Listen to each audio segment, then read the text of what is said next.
오늘 우리가 함께 보고 있는 시편 59편 말씀은 다윗의 밑담 시로서 인도자를 따라 알다스햇에 맞춘 노래입니다. 성도 여러분, 밑담 시가 무엇이었습니까? 지난 수요일 담임 목사님께서 설교를 통해 말씀하셨듯 다윗의 여러 작품 중에서도 뛰어난 작품을 밑담시라고 했습니다. 그래서 이 밑담시를요 황금시로 보기도 합니다. 성도님들 금 좋아하시죠? 네, 제가 성도님들께 24K 순금은 드릴 수 없지만 이 황금시를 가지고 함께 말씀을 나눌 때에 이 말씀이 영적인 금이다 라고 생각하시며 온전히 성도님들의 것으로 만드시기를 소망합니다.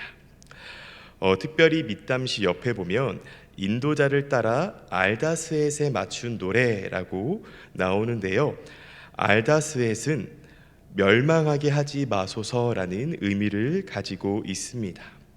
또 알다스햇에 맞춘 노래 옆에 사울이 사람을 보내어 다윗을 죽이려고 그 집을 지킨 때에 라고 나오는데요, 이를 통해 알 수 있듯이 이 시편은 다윗이 하나님의 도우심을 구하는 시임을 알 수 있습니다. 조금 더 구체적으로 시편 59편의 역사적인 그 배경을 살펴보면 사무엘상 19장 11절에 기록된 다윗의 상황이 바로 오늘 시편 59편의 역사적 배경입니다. 즉 사울 왕이 다윗을 죽이기 위해 다윗의 집에 신하를 보내 다윗의 생명을 노리려 했던 사건입니다. 이것이 바로 시편 59편의 역사적 배경입니다. 이 시편 59편의 역사적 배경을 잘 기억해 주시고 이 새벽 하나님께서 우리에게 주시는 세 가지 메시지를 함께 나누려고 합니다. 첫째, 걱정과 근심은 누구에게나 찾아옵니다. 너무나 당연한 이야기일까요? 우리 본문 말씀 3절과 4절을 다시 한번 읽도록 하겠습니다. 시작. 그들이 나의 생명을 해하려고 엎드려 기다리고 강한 자들이 모여 나를 치려하오니 여호와여, 이는 나의 잘못으로 말미암음이 아니요 나의 죄로 말미암음도 아니로소이다. 내가 허물이 없으나 그들이 달려와서 스스로 준비하오니 주여 나를 도우시기 위하여 깨어 살펴주소서. 아멘. 다윗은 자신을 죽이기 위해 자신의 집 앞을 지키고 있는 사람들을 보며 하나님께 하소연합니다. 하나님, 저들이 나를 죽이려고 합니다.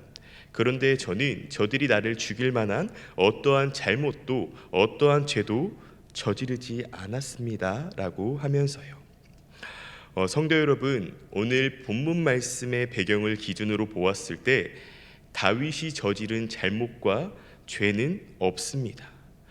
그런데 왜 사울의 신하들은 아무런 잘못과 죄가 없는 다윗을 죽이기 위해 그의 집 앞에 진을 친 것일까요? 다윗은요, 단지 자신의 백성인 이스라엘을 위해 골리앗과 싸워 승리한 것밖에 없었습니다. 승리한 죄라고 표현하면 조금 그렇지만 다윗은 골리앗과의 싸움 이후 사울에게 쫓겨 도망자의 신세로 전락하고 맙니다. 사울은 천천히요, 다윗은 만만이라는 소리가 사울의 질투심을 유발해 다윗을 죽이려고 했던 것이죠.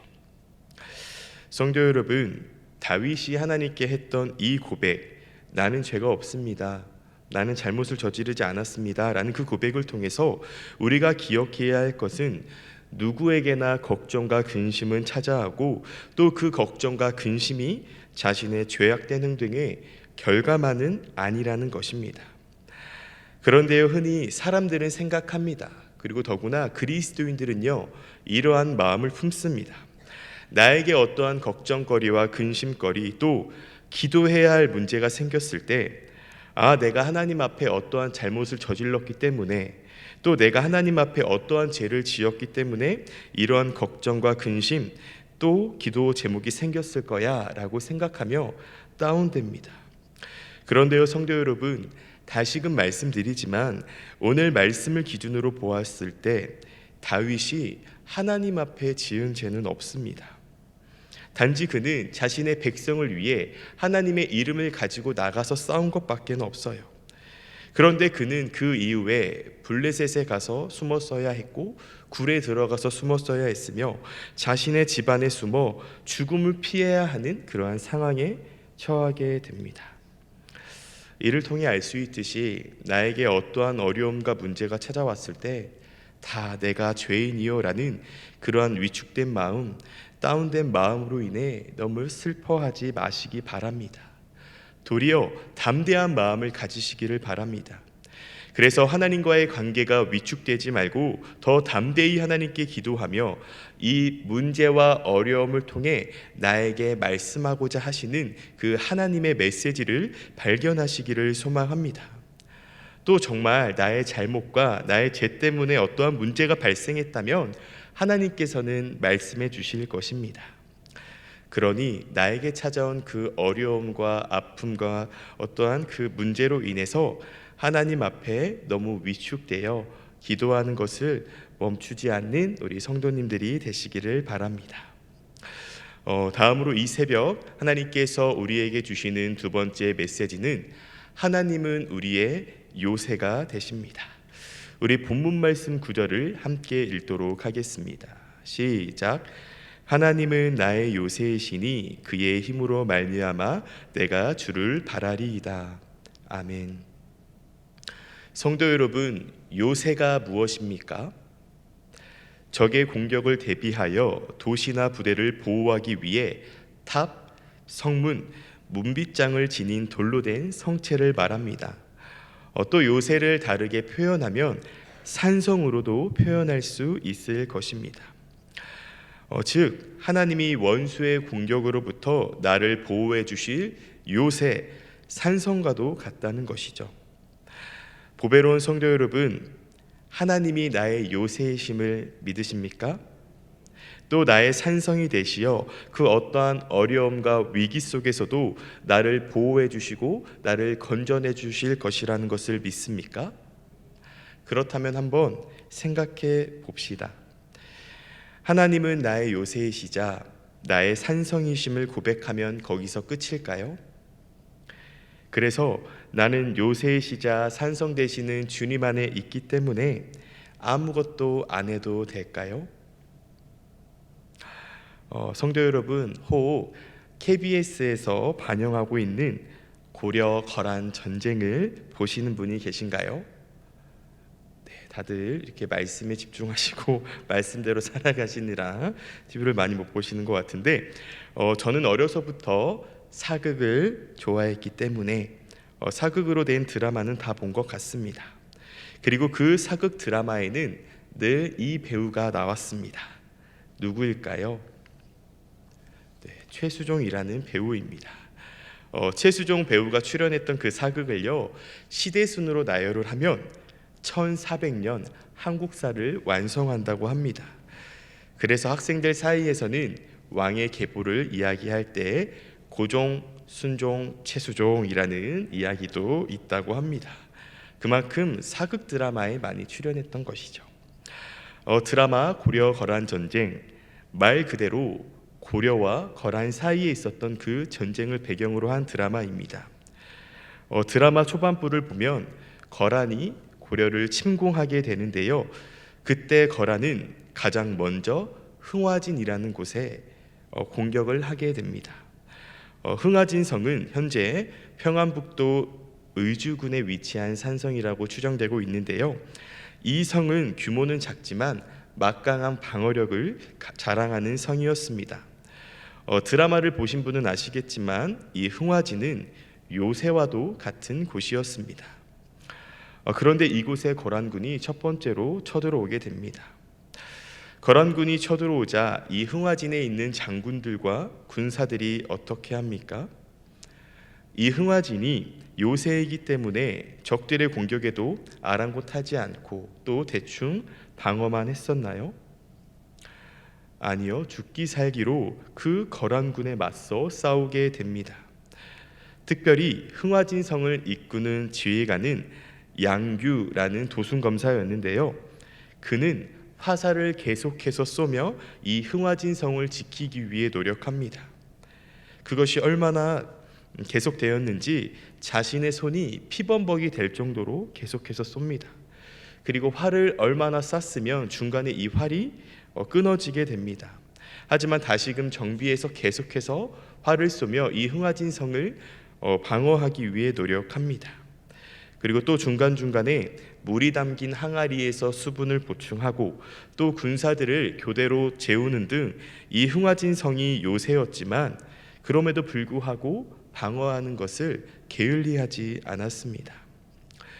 성도 여러분, 만약 흥화진 성에 지휘관 양규를 비롯하여 그 군사들이 여기는 요새니까 거란군이 쳐들어와도 소용없어 라고 하며 방비를 덜 했다면 어땠을까요?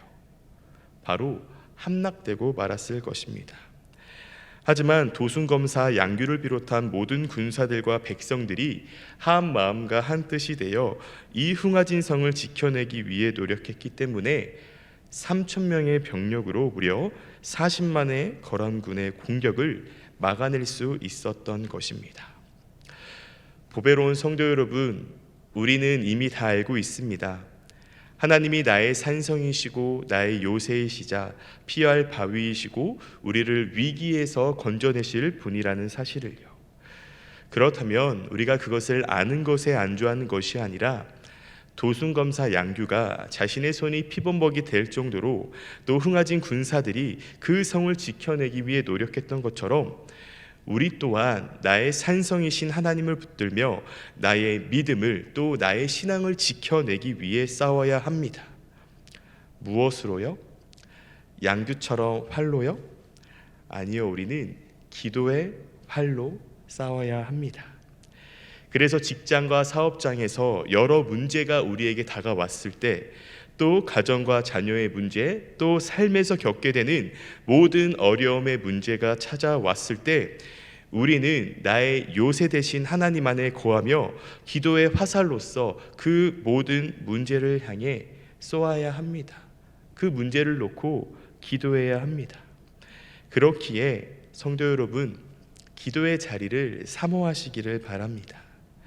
그래서 하나님과 매일 잔잔한 만남, 또 묵상 기도를 할 수 있는 이 새벽 예배에 나오시고 또 하나님께 뜨겁게 부르짖으며 통성으로 기도하는 금요 기도에 나오셔서 우리의 모든 문제와 어려움을 놓고 기도하시기를 바랍니다.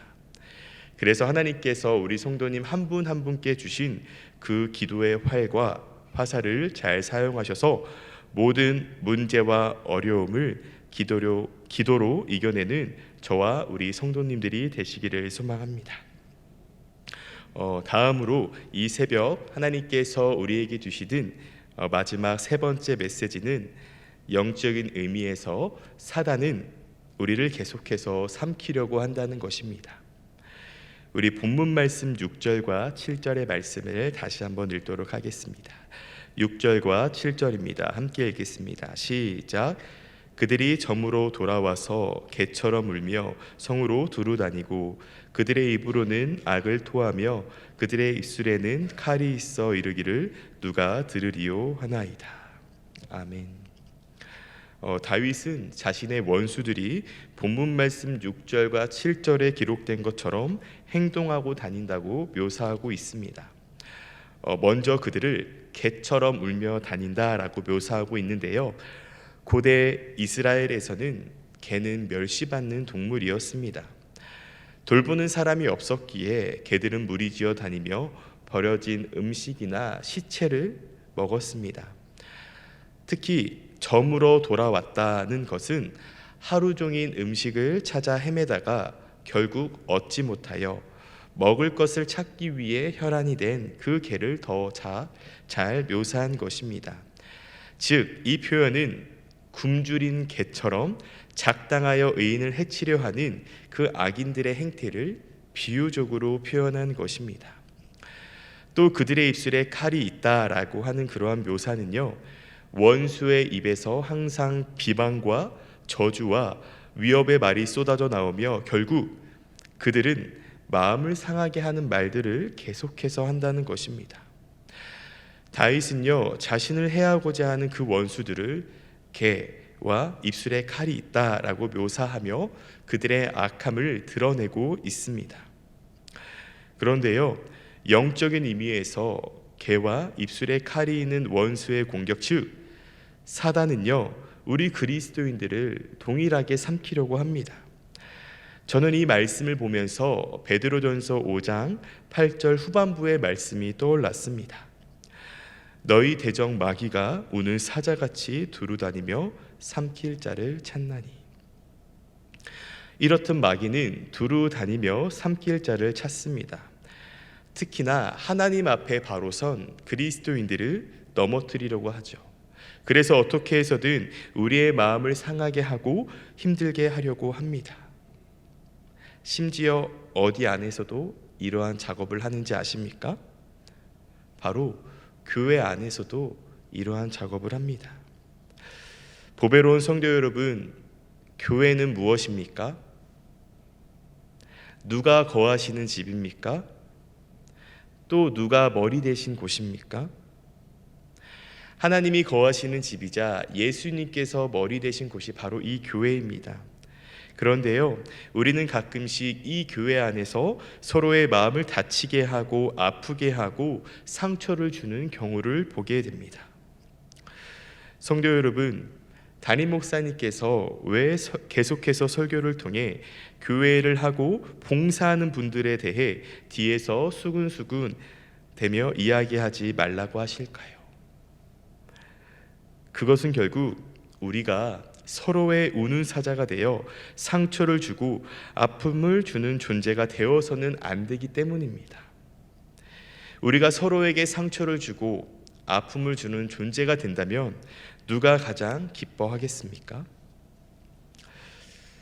보배로운 성도 여러분, 우리 공동체는 서로에게 영적인 공격을 하는 것이 아니라 서로에게 영적인 수비를 해주는 공동체가 되기를 바랍니다.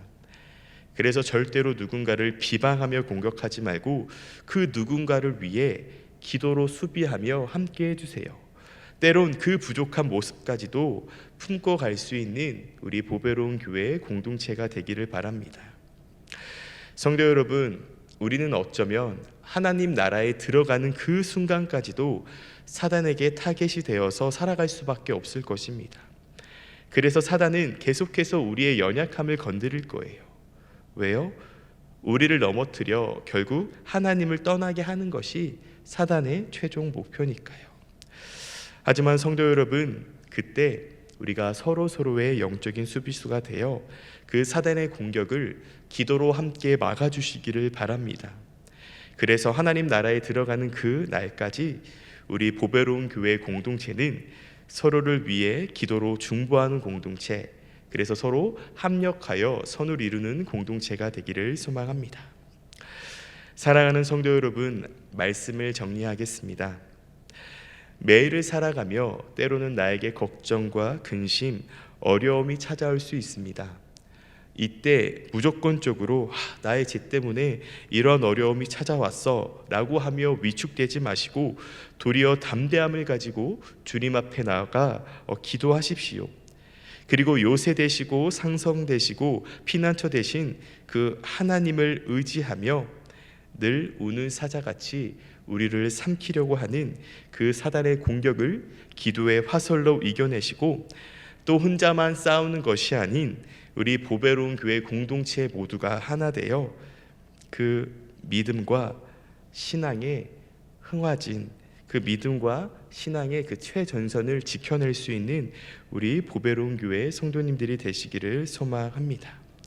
그래서 우리가 사단의 공격으로부터 승리하여 평생 하나님 한 분께만 영광 올려드리고 평생 하나님 한 분만을 찬양하는 귀한 삶을 살아내어 이 시대의 마지막 때에 하나님의 기쁨, 하나님의 자녀로서 부끄럽지 않게 살아가는 우리 보배로운 교회 공동체가 되기를 간절히 소망합니다. 함께 기도하겠습니다. 하나님, 오늘은 시편 59편의 말씀을 함께 나누었습니다. 다윗은 죽음의 위기에 처해 있었지만 요새 되시고 방패 되시고 피난처 되신 하나님을 의지하며 기도했습니다. 그리고 하나님의 도우심에 감사하며 찬양했습니다. 우리 사랑하는 보배로운 교회 성도님들께서도 매일의 삶을 살아갔을 때 때로는 어려움과 아픔과 슬픔이 찾아올 수 있습니다. 그때 세상적인 방법과 세상적인 생각을 하는 것에 앞서 가장 먼저 요새 되시고 피난처 되신 그 하나님을 의지하며 기도로 그 모든 문제를 이겨낼 수 있는 담대한 마음을 허락하여 주옵소서. 그래서 하나님의 용사로서 하나님의 영광만을 드러내며 살아가게 하여 주옵소서. 하나님, 우리 보배로운 교회 성도님들 이 새벽을 깨워서 시간의 예물을 주님 앞에 드렸습니다. 이 시간의 예물을 주님께서 기뻐 받아 주옵소서. 감사합니다. 사랑이 많으신 우리 구주 예수님의 이름으로 기도합니다. 아멘.